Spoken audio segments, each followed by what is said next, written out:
Andre The Beast, and welcome back to another episode of the Andre The Beast Show. Let's bring on two extraordinary people, one of the greatest home interior designers ever, as far as I'm concerned, Kim Lacy, and her husband, Rasheed. Welcome to the show, guys. Hey, thank you for having us. Great that you guys are here. The reason that we're here, the show, you already know, it's about being in beast mode. And truly, Kim and Rasheed, you guys have truly done that with the things that you guys done for your neighborhood. Kim, being an African American, setting the bar for a major network with HDTV and showing people how to remodel homes. Rasheed, basically keeping us safe. I want you guys to share with us some of the things that motivated you guys, that kept you moving into beast mode. Rasheed, you used to live here. Always been in law enforcement. I'm pretty sure you got some serious stories to tell us, because we've talked, and Kim the same way. So without further ado, I'm gonna see if my co-host has any questions that she might want to ask before we get the ball rolling. Jordan? I just want to know everything, so let's start. Okay, great. So Kim, TV star. I remember when Rasheed first started talking about you. I was on my way to Cleveland in the middle of the night driving, and he texted me and said, "You got to watch my girl on HGTV." I said, "Well, who's your girl?" He said, "Kim Lacy." And I'm like, "Rasheed, I'm like 4 hours away from my destination. Is there any way we can record this or whatever?" But when I saw it, I was really impressed. I liked what you've done. I liked how you went into the neighborhoods. I like how you empower people with change, not only changing of the mind, the heart, but the way they looked at things, the way they looked at their living conditions. Take me down the road to what makes Kim Lacy such a powerful individual. How did you get into it and all that?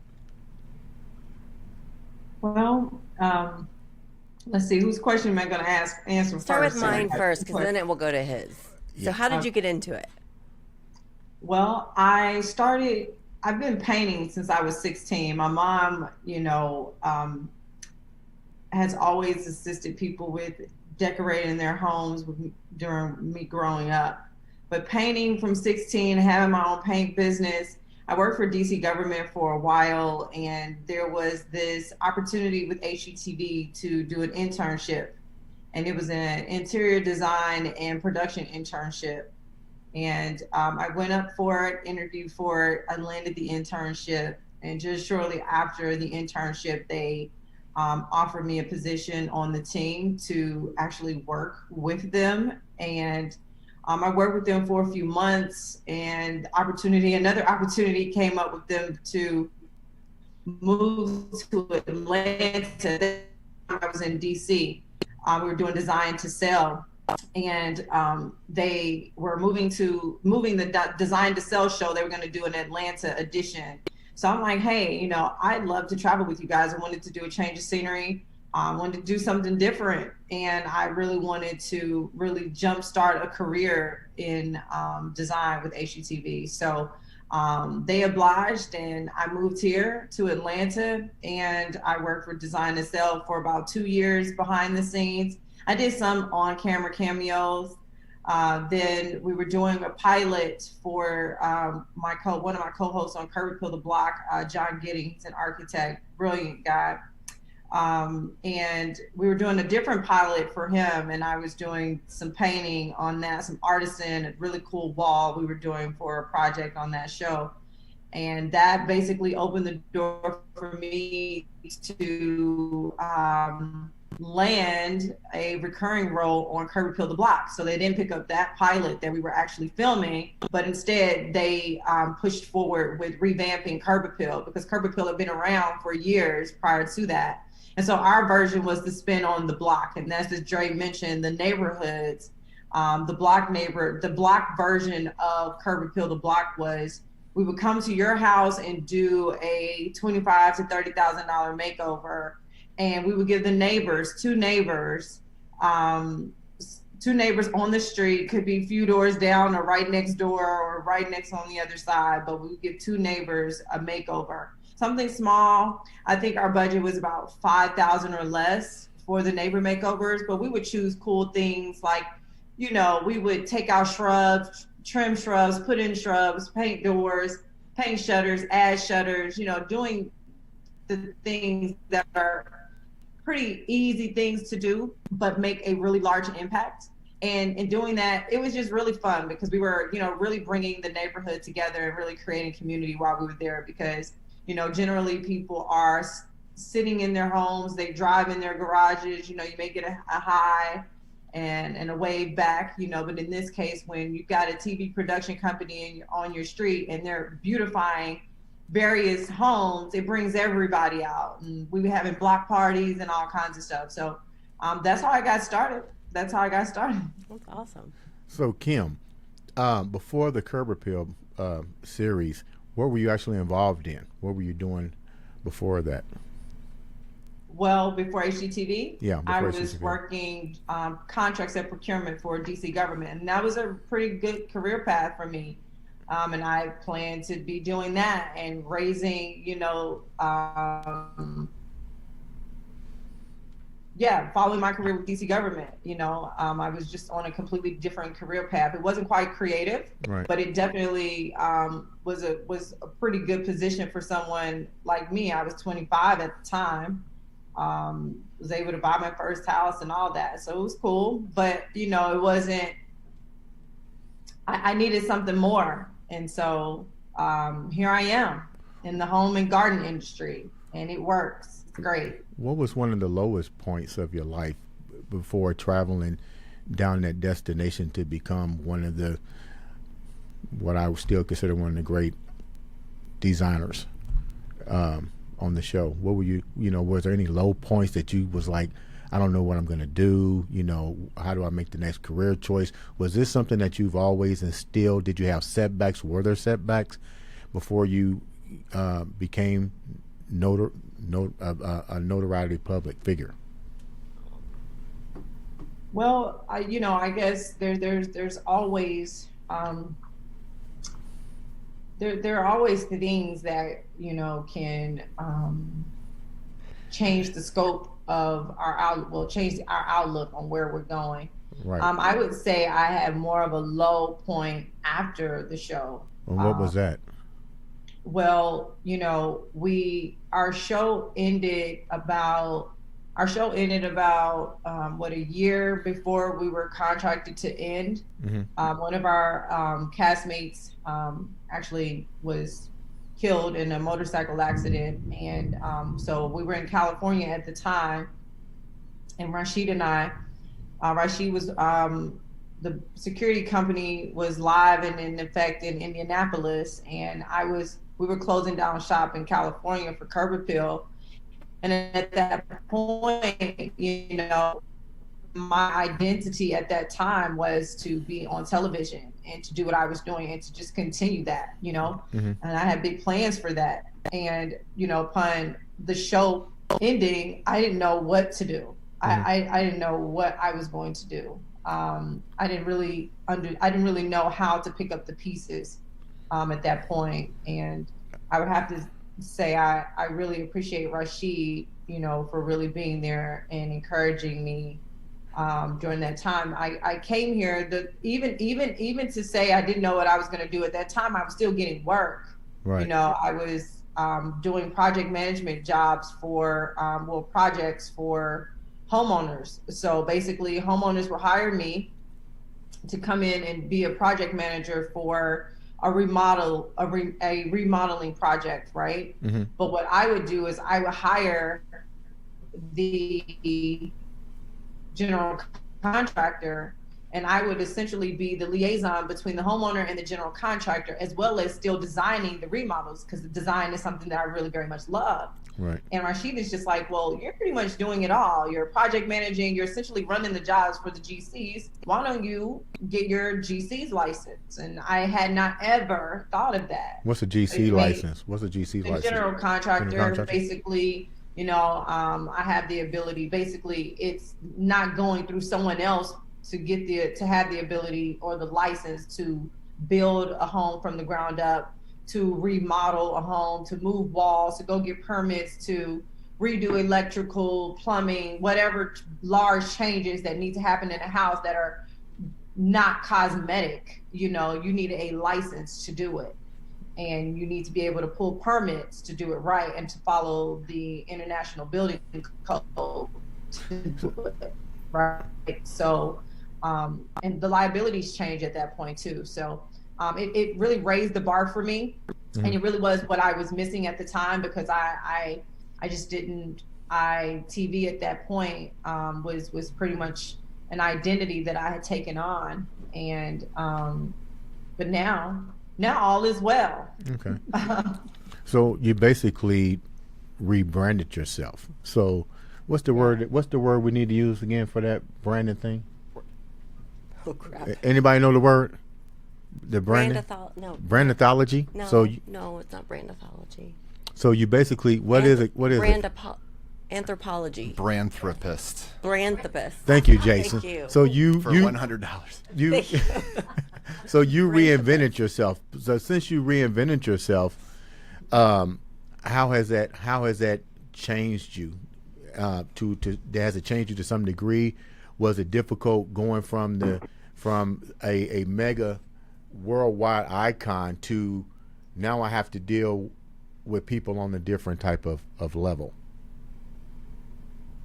Yeah, it did. You know, with HGTV, you know, the homeowner interaction was different. You know, it was television. You know, yes, we were beautifying things, but we were doing a lot of the beautification, you know, off camera. And then, you know, there's only a 22-minute segment with commercials, you know, 30 minutes, you know, so there's so much that goes into an actual remodel or an actual design project that you see in 22 minutes. And it's something that really would generally take us a week and a half to do.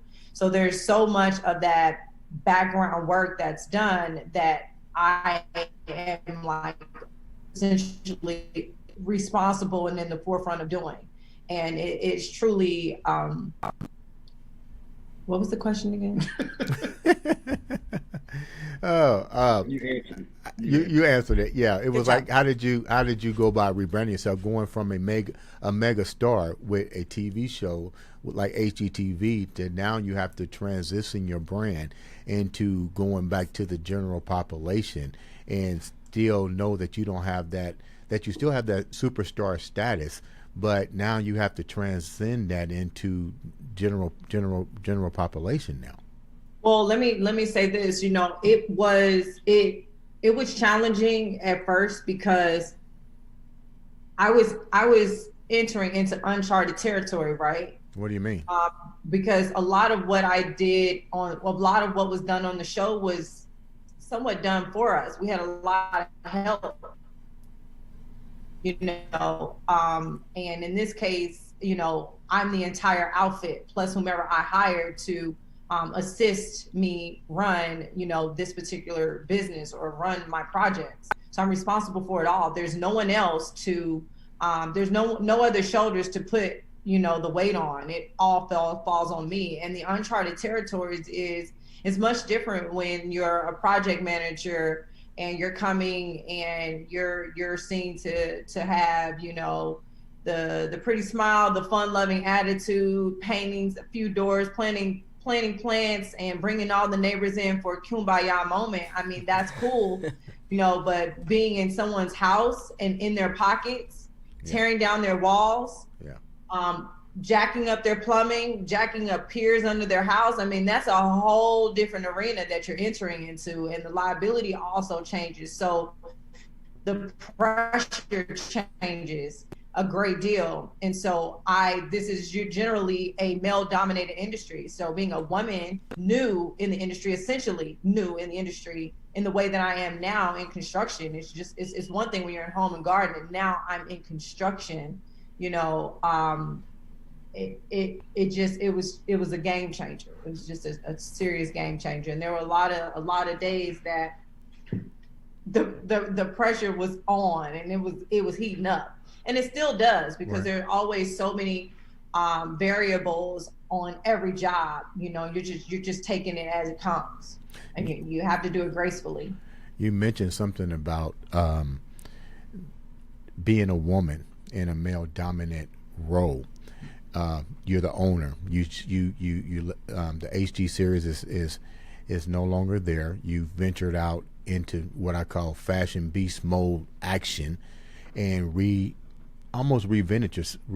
yourself, rebranding yourself. So with that said, you said that you entered into a male dominant role. What kind of things have you actually encountered, and more importantly, how did you maneuver through those doors to still keep that brand, to let people know that you know what you're doing, you've paid your dues, and to get that respect that's due, not only because you're good at what you do, but because you were female. In today's world, females definitely need to be acknowledged for being just as strong as their male counterparts. Yeah, I felt like it put myself in a position where initially, yes, the great thing for me was that I did have HGTV to get in many more doors than I would have had I not, right? Right. And so that was good. So I'm this trusted face. I'm, essentially in some fashion a household name, and people recognize me from that. So that assisted me a whole lot. But sometimes that did not matter because, again, I was not chucking the truck. I'm pulling up, and, Rasheed's just like, you're going to have to get some polos with, your logo branded on them and stuff like that. I'm coming up like I'll be on the show, I'm looking cute and everything, and I would always get people to ask me like, well, what exactly do you do? Like, what of this work that we're hiring you guys to do will you actually be doing? Like, will you be swinging the hammer and cutting the wood, Right. A lot of times, people just, some folks in the beginning really just, I don't know. Well, let me say what I see, what I notice. What I notice in that situation is she has to re-qualify herself every time she talks to someone. She can come up as professional as possible with the background she has, and they still will second guess her. But you have some, jackleg cat pull up in a raggedy pickup truck with tool belt, but because he's a male, they'll give him a job or they'll give him a chance before her sometimes. Mm-hmm.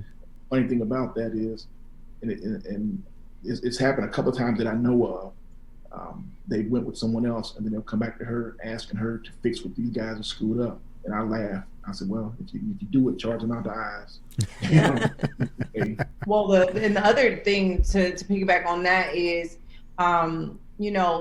generally the client gets a lot more value still for what I bring, because I'm not just coming in as the chuck in the truck dude who's just literally building what you're needing him to build, but I'm also designing what we're going to build, and so you're getting a contractor who has the eye, who knows what, styles are, trends are, what works and what doesn't. And I care about that. So I think any male one, they need a female to go I with literally them. had to.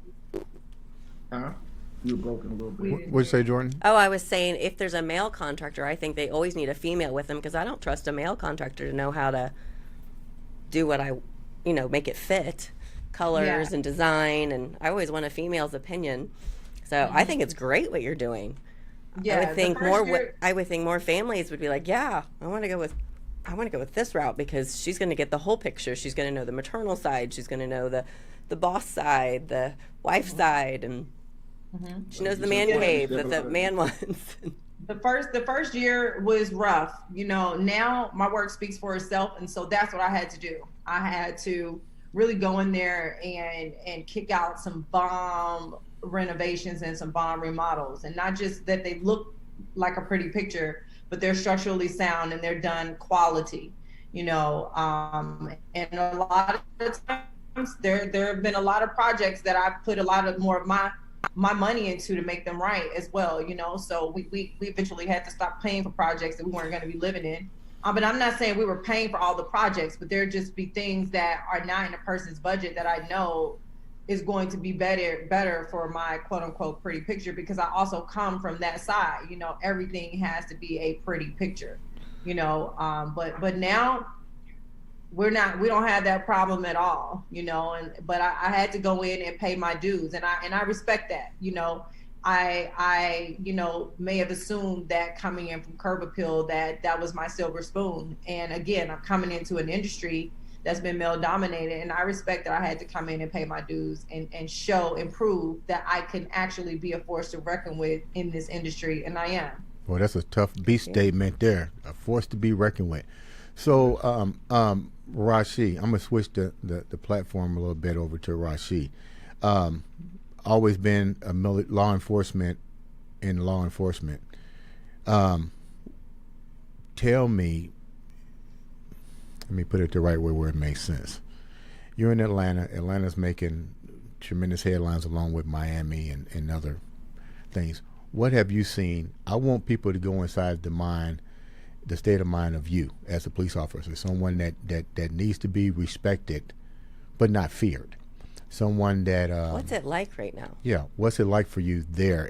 And tell us, if you had to do something different to bring change from your perspective as the man that's carrying the gun and the man that's carrying the shield that has to deal with the human factor. How does that play into your everyday life right now? First of all, I would urge and caution people to look at the whole picture. Whatever the media sometimes pushes out is not what things are. They have a narrative and they push that narrative. The things that they're pushing, do they happen? Absolutely. Do people get hurt and killed out there and unjustly? Absolutely, it happens, and that's unfortunate. My I guess goal when I go out of the house in the morning is to come home. Period. I want to come home to my family, and that's in the mind of every police officer. Matter of fact, that's one thing they teach you in the academy. Your main job is to go home at night. Uh-huh. Okay, so you have officers out there doing a tough job. You're not always liked. People don't like to be told what to do, when to do it. It just is what it is. People want to do what they want to do. And when they have a human being, walk up to them and tell them, hey, you're breaking the law, you're infringing upon somebody else's, peace, you need to stop. They don't want to, they don't care to hear that. So you have to, you have to live with it. You understand, people see police on the worst day sometime of their lives and some on the best day of their lives, right? Mm-hmm. As a police officer, when you go in, you have to understand, my first call of the day may be a homicide. So I'm here looking at some human being's body parts that are not the way they're supposed to be, Right. And then 30 minutes to an hour later, I'm going to answer a call on domestic where two people just can't get along. They're fighting over cheesecake, and I'm not. This is real. I'm not even joking about it. Yeah. And then once you leave the cheesecake fight, then you may have to go to a person who's locked their dog in the car, and they're upset with you because it took you longer than they thought it should take you to get there because you just left a priority call, and you're doing this 8 to 12 hours a day. So when you come home, you're beat. Sometimes you're dealing with folks, you're just exhausted. But what I will say is my approach to it is I try to be calm and collected dealing with folks. The older I get, the better I get. I try to teach people law. When you're interacting with people on like traffic stops and things like that, you don't have a lot of time to interact. You have to get in, get out, and get back to work. But I try to educate folks on why I'm stopping them. I don't always write tickets. If they're riding around with their cell phone, here in Georgia, it's the hands-free. They have a Georgia hands-free act. I think we just passed that. We just passed that when last week, July 1. Yeah. So you can't have your cell phone in your hand for any reason. You can't have it in your lap. You can't be riding with it at all unless you pull over. You can't have it in your lap. Nope, you can't have it in your lap at all. Yeah. So a lot of people know it. Some people don't. Some people get caught up. You're looking at your nav. You got a text. What are you doing with Google when you're like Google mapping? Yeah, people do all kind of things. I watch people film themselves. The craziest stuff. But some people don't know. So one thing I do is I like to tell them, hey, listen, this is the law. This way you can Google it. You can look it up for yourself. I'm gonna give you a verbal warning today, but this is what you're facing if you're caught again. We're not always out to make your life miserable. But that's my approach to it. Some officers are different, but that's my approach to it. I try to teach or try to educate a little bit. Now, some people don't want to hear that either. Like, look, man, just get a ticket, let me get out of here. So I had a lady do that to me the other day. Actually, she was complaining about me pulling her over and wasting her time. And I said, well, ma'am, I was actually going to give you a verbal warning, but hold on, let me give you something else. Scratch something off, but a $200 ticket. Yeah. So, me and you talked in depth, Rasheed, about being on the podcast, and when we was talking about, I said, I really want to do a show that puts people in the mind of a police officer. We need to learn to respect the law. And if you had to do what, let me rephrase this. What are some of the things that you've witnessed since all of this pandemonium has taken place that you go, this is really fucked up? Or they could look at it in another approach and solve stuff. Like, what have you encountered since this has taken place? Well, I'm gonna be honest, nothing's really new. This stuff has been going on. It's just being broadcast now. Depends on what area you're working in. But I'll tell you this: a lot of people, they pump their fists. Black Lives Matter. They pump their fists, and they'll criticize the police officer. I had one guy tell me, "You guys need more training." He was in the military, and he's gonna tell me. I said, "Okay, yeah, okay. So, have you been to a police academy?" Well, no. I said, "Oh, okay. Do you know what type of training police officers receive?" Well, I mean, not really. So how can you say we need more training? Well, I just think you just need more training. I said, "Oh, okay. All right." I said, "Well, it's easy to say that when you don't know what you're talking about." Right. I said, "Well, why don't you go to a citizens police academy or go to one of these don't shoot seminars, and then come back and talk to me about the training. Then we can discuss that." But people don't really know. Can we use more training? Absolutely. But in today's world where they're shutting down a lot of the psychiatric facilities, you have a lot of people out on the street with mental illness. And as a police officer, you have to diagnose that on the spot. Doctors go to school for years to be able to do that, right? Yeah. As a police officer, we have to, do that. We take maybe a 40-hour at the most course to be able to diagnose and figure out what we're going to do with this person, because we get called to people's homes when their their family member has spazzed out because they have some kind of issue, and they call police as a last resort. Well, right. We're not doctors, we're not shrinks, we're not psychiatrists. Some officers do have those expertise, but most don't. And when you come to the house, we don't. What do we have to do? What can we do? The only thing we can do is try to calm the person down and talk them out of it. But in our last case, our last resort is putting you in handcuffs and taking you to jail. And it's unfortunate because people with mental health issues should not be, should not have to go through that. Right. And unfortunately, a lot of people get hurt, get killed, in those situations. Some of the craziest things I've dealt with out here now since this pandemic, since the murder of the guy in Minneapolis, is a lot of people are using it as an excuse to do other things. When you have people that are really peacefully protesting because they see an outrage and they want change, you have people behind the scenes doing, crime. We call them wolves. They're behind the sheep, acting like wolves. I tried to pull a guy over the other day for running a stop sign, speeding on his cell phone. And he's yelling out the window, "I ain't trying to get killed today." But he doesn't stop the car. Yeah. And I'm mad. I'm like, I got frustrated. I pulled up next to him and I had I said some things to him I think I got in trouble for, and I turned off. I didn't pursue it. But you have people that use this as a cloak to do other things. Here in Atlanta, it's bad. In the city, I work outside the city of Atlanta. I'm in the metro area. I work outside the city of Atlanta. And what do you mean, like it's bad? What people just really abusing the situation with the murder of yes, the guy? Yeah, because you got people out here. You got car clubs coming out, shutting down whole streets, doing donuts in districts where a lot of businesses are. They're over Father's Day weekend. They had on one block area, I think they had like 12 shootings with 4 people were killed or something like that. I mean, and that's been in a lot of major U.S. cities.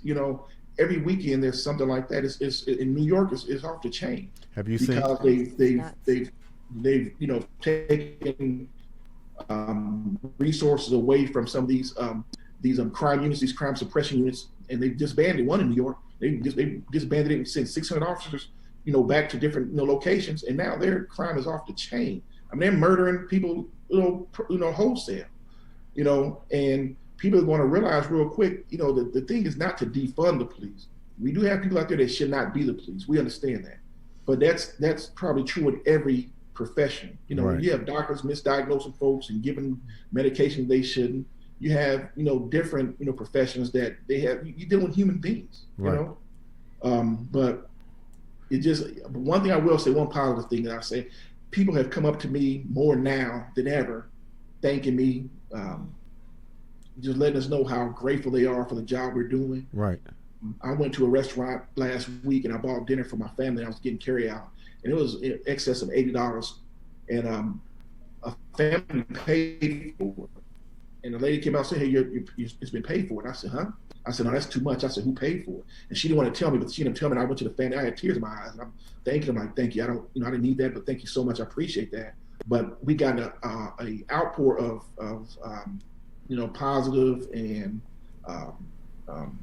people just thankful for the job we do because they see how hard it is. So yeah, this stuff is shining light on some of the bad, but it's also shining light on a lot of the good that we do as well. That's good. Have you seen any has the unity of the police force there changed since all this has happened? Have you seen any changes in the police department? Has it become a more united structure based on what's taking place, or have you seen more of a my life matters, my life, the split between the two? Well, what I have noticed that's good. It's one thing they teach you as well in the academy.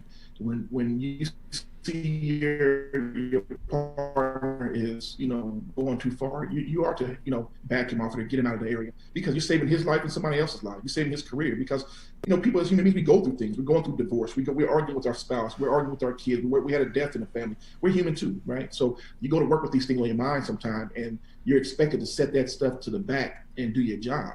And then sometimes your personal life bubbles up and somebody hits a button and you just spaz out. But what we have been real, cognizant of lately is like, hey, back your man off, pull him off, get him out of the area and handle the situation.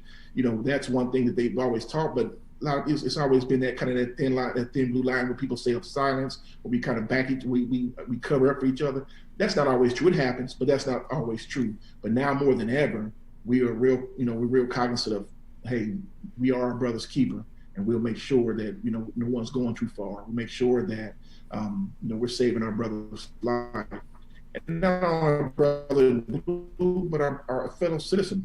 We're out here to help them. We're not out here to hurt them. In Georgia, it's illegal to drive without insurance. Your vehicle is supposed to be towed immediately, no question. So the reason why I say that, we pulled over, one of our partners pulled over a couple of people 2 or 3 nights ago, and they didn't have insurance. Well, come to find out, their house just burned down, and I remember the address because we had some issues over in that area. They just lost their whole house. House is rubble. They said it went up so fast, it's just gone. Mm-hmm. And these people are staying in a hotel. They don't have insurance on their car. We're supposed to tow their vehicle.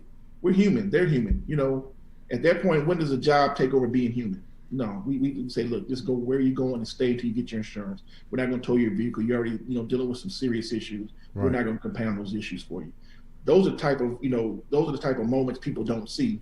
Right. But we are all human. We're all in this human rat race together. How is it to be the wife of an officer? Please, no better. Uh-huh. I was asking, how is it to be the wife of an officer during this time? Oh, wow. Ooh. Well, it's interesting you asked that. We've had some very, I'm a citizen, right? He's a police officer. And I, am a citizen who's watching the news. I'm actually slowing down on watching the news because it's so tragic and depressing. And I actually mentioned to him before that, I feel even more hurt with the media and the propaganda against the citizens and the police right now, because I have a husband who is police and he's out there every day. And I listen to people really hate and dislike the police, the police. And so, and I'll be honest, I never even imagined being married to a police officer. You asked me that before, I would say, no, like that's ridiculous, right? But my husband's a different kind of guy. He's actually a peace officer. This is something that he enjoys his job. He enjoys making the difference. He enjoys, making people feel safe. He enjoys making sure that everyone is safe. That means that the person who's committing crimes against your safety and your humanity is being dealt with, right? Then we have these debates because of what the propaganda that is in the media right now. Not all of it is propaganda. I think there is not a very good balance of, just like he said, the good and the bad, right? We're only getting the bad. We're only getting things that infuriate us, or we get things that put fear in us. And so we've had a lot of heated debates about certain scenarios where people have lost their lives, and we're seeing how those lives are being handled in the media, and how justice is being served in the media, whether it's for the person who committed the crime or the police officer who's essentially, by certain standards, committed the crime or done their job, And so we've had these conversations, and they end peacefully for us in a way. But I'm still a citizen, and he's a police officer, but he definitely, brings forth a different perspective for me on just how difficult it is. And a lot of times, he has shown me, like, for instance, they're showing us one clip in the media, and then there's like another 5 minutes before something actually happens, or more footage afterwards that bring together an entire story, not just a one-sided version of it. But that's not to say that everything in the media and everything that's happening is erroneous. So I'm not saying that. I'm just saying that I now have to live on both sides of the coin and not just one. And that has been a challenging balance for me, but I'm figuring it out, and with his help, because as you see, this guy, I've constantly said, dude, like, I wish that I want him to teach class about, what our actual laws are, how to handle the police, or how to handle if we're getting pulled over for whatever the reason is, and knowing our rights, just so that we're able to be respected by the police and also respect the police, so that we don't think that the police is our enemy, and he has a very good way of, I guess you would say, calming that force field down, so it is a little challenging also, and a lot of stuff he doesn't tell me, Jordan, because there was one time I saw this video, and I cried just looking at the video. And this guy that was in the video, he was breaking into someone else's house to get away from them as he was committing a crime. And I'm looking at this video, and I was just in tears, And so from there, he's just like, I don't want to show you anything else. Well, at the same time, I would like to know what's happening. At the same time, I guess I'm not ready for it either. So, and then just as he said, you have people that are now just hating the police. And I don't want my husband going up on that particular call or that car, and there's a person that's just wrong, or feeling that they're going to be done wrong no matter what, and they're so defensive, and they don't know that they got the gentle giant here who's going to be fair and want to understand the circumstance and really weigh all of your options to help you make, well, for everyone to make the best decision, I guess. So that was a loaded question, Jordan. Sorry, there's no. a lot about being the wife of a police officer. The father of my children is a police officer, so I get it. Yeah. So with that said, we're going to wrap up in a minute, but I have a couple questions that I want to focus on. This show is about impacting people and changing lives and playing it forward, and you guys have definitely done that. With that said, what are some of the things that you feel you might want to do or you might want to see that will impact people even more? Who's that question for, Andre? Both of you guys. But you can take it, Rasheed. Go ahead. Well, I mean, I guess in terms of what we're going through on my side of the world, people just need to be more understanding. Look at issues in its entirety, and then when I tell people you want to change something, you can't change it from a distance. Get in, like I said, go. Most police departments allow citizen ride-alongs. Okay. I encourage people to do a citizen ride-along with the police. How do I they encourage people to how do they do that? How do they do that? Do they call get in contact the 911? local police department or sheriff's office and inquire about that. Most allow you. You know, you might have to go through a background check and sign a waiver in most times, but most people can do it, and you can just ride along with an officer for a shift or so, and just kind of see firsthand what they go through. You can also inquire about shoot don't shoot courses, and that's where they put you in real live scenarios, and they kind of give you a little training on how to deal with dealing with the weapons and dealing with people, and then they'll put you in a real live situation and see how you respond. A lot of Black Lives Matter advocates, one in particular on the West Coast did it. He was real vocal about police. He took that course and he changed his whole outlook. Really? I think people need to do that as well. I'm not saying that all police are doing right. We're human beings. We're going to make mistakes. But a lot of people have issues with police who have never had an issue with a police officer. They've never had a citation. They've never been beaten. They've never been anything. But they'll stand next to a person who has, and they'll live vicariously through them. And I hate them, you know. So I just say, people, just think for yourself. Don't be sheep. Think for yourselves. Look at things in the totality of the circumstances. And get involved yourself. Go ride with a cop. And if you're looking for a career change, law enforcement is a good career change. Not that much money, but it's a good career change. It's fulfilling. Depending on what you want to do. With your life. But that's what I tell people. Go on the inside and see for yourself. Don't keep looking from the outside and judging things. Kim, what about you? Now, he wasn't saying that he hates those people. He's just saying that those people assume that they hate the police without ever having a run-in with the police. I just want to make sure that we know that. That was clear. For me, I am, I'm very empathic in a way where what's happening around us bothers me a lot. And, there just needs to be a lot more unity. And this just has to do with us being human just in general. I feel like there's so much happening right now that is portraying a division between us. And I feel like we owe each other more credit than that. Mm-hmm. Like we come much further than that. Now, I'm not saying racism or anything like that doesn't exist. I'm not saying that there are things that are not being done improperly on police forces and in the government and politics and all that. I'm not saying any of that. Right. Those things are happening, yes.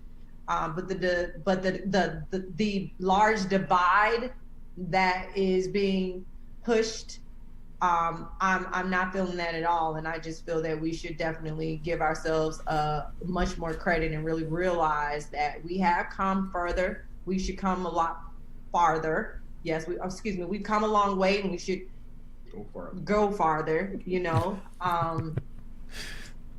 and then we've got like, the whole mask thing, with COVID, and that's legit, fine, whatever. But like now, if I see you, Dre, right? Yeah. What am I gonna want to do when I see you? I haven't seen you in a while. I'm gonna want to come and give you a hug and a warm embrace, like, hey, this is my brother. Mm-hmm. And now suddenly, I haven't seen you in a year. I'm gonna give you an elbow pump, and lo and behold, if I just got a hair in my nose that tickled my nose and I sneezed, and you're like, oh, like you don't want to have anything to do with me.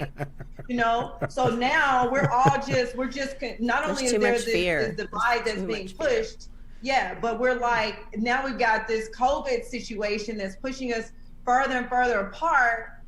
And when are we going to come back to love and humanity and togetherness, because that's what we need. Right. And so I'm just looking at all of this and I'm like, what is actually happening here? Wow. Like, how can we change this? So, Well, I think you guys are doing it right now. Rasheed's making a difference every single day. And Rasheed, trust me, I say a prayer every day when you go out, because just like, Kim is worried about you, your whole family's worried about you. I respect the law. I don't want to fear the law, but I want to respect the badge, and I want to also respect the fact that you have control over the safety of me. Kim, before we wrap it up, share with the viewers about your business in Atlanta. If they need your services or whatever, how can they reach you? And the same with Rasheed. Outside of Atlanta? What would you say, Georgia? Do you leave Georgia? Will you do things in other states? Yeah, she does stuff in other states. I do. I am working on getting my license where it has reciprocity in multiple states. Let's say I can come to Indianapolis, which I've done for Dre also, and do some design and give him some insight on some things to do. Even hiring, people there to do the job and manage the job. But as far as a license in, like Indiana, for instance, I don't have that, but it doesn't stop me from doing work in Indiana, right? It's just a matter of gaining various partnerships in multiple states. My website is firesigndb.com. Our niche is in remodeling. We are remodeling beautiful homes, one home at a time. We like to have a partnership with our clients. I tell my clients all the time, this is going to be like a 3-month marriage, depending on what the project is. Some of the longest marriages lately. Yes. And just to let them know that it is definitely a partnership. Like some days you're going to get on my nerves. Some days I'm going to work your nerve, but at the end of the day, we're here for the final result. And that's a beautiful, remodel, beautiful makeover, renovation. So I'm going to give you my email address, and they can contact me if they're interested in doing any work. And if they want any design work that they want, if they have any design work too, I can do those things remotely. A lot of things are being done via Zoom right now too because of COVID. Right. So I can help out, no problem. Okay. Now, don't forget, we got Kern Palmer window treatments. We're taking a commercial break here to advertise for Kern Palmer's interior designs, window treatments, Kim. So if she does do out-of-state stuff now, so that's network and do all this together. We're family. No, that's fun. Absolutely. And I always have so many people that need window treatment. I have some people right now, Kern, so tell her to give me a ring. I love my custom windows right now. But anyway, guys, it's been a pleasure having you guys on the show.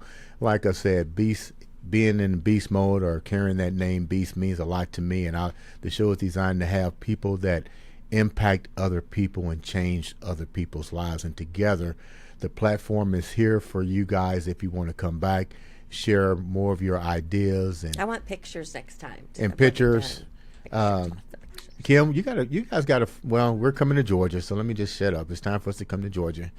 Well, I tell you what, let's put all the great positive energy out there for me. My projects aren't just about coming in and doing a remodel. It is truly about the relationships I have with my clients. Right. The same as in building that community with my clients. So. We're going to put all good energy out there for another show coming that we're going to just pay it forward, continue paying it forward. Absolutely. And I like that. So make it happen. With that said, hey, love you guys. Rasheed, happy birthday. Thank you. Take him out to get him a steak. I know what he wants, steak and potatoes. And Kim, you're looking beautiful. Kim, you're looking beautiful as always. Guys, thank you for being on the show. Great speaking with Hope you. to talk to you guys again. Bye. Bye-bye.